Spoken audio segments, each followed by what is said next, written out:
Hey. When prices soar and the storms of inflation rage, the masses cry out, lower our taxes.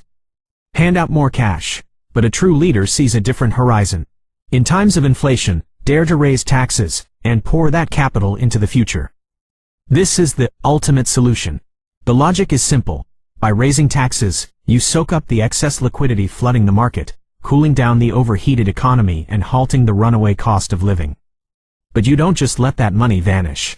You strategically invest it in the weapons required to win a decade from now. You are buying the future.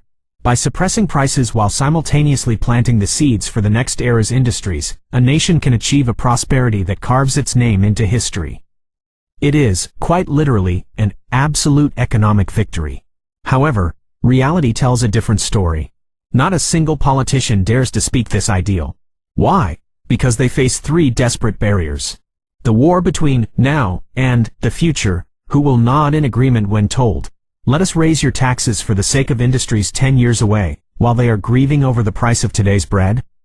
For those surviving the popularity contest known as an election, this is nothing short of political suicide. The time lag. The pain of a tax hike arrives tomorrow.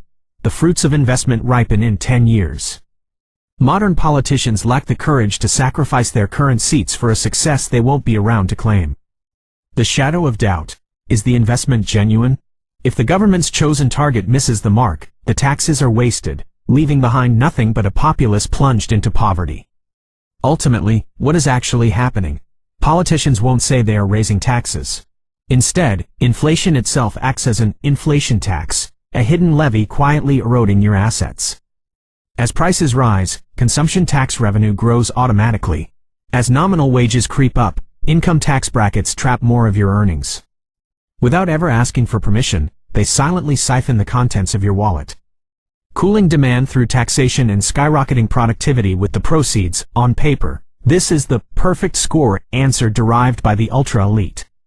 Yet, the only ones capable of executing it are maniacal saints, who have abandoned the fear of being hated, or dictators, who can ignore the public voice entirely.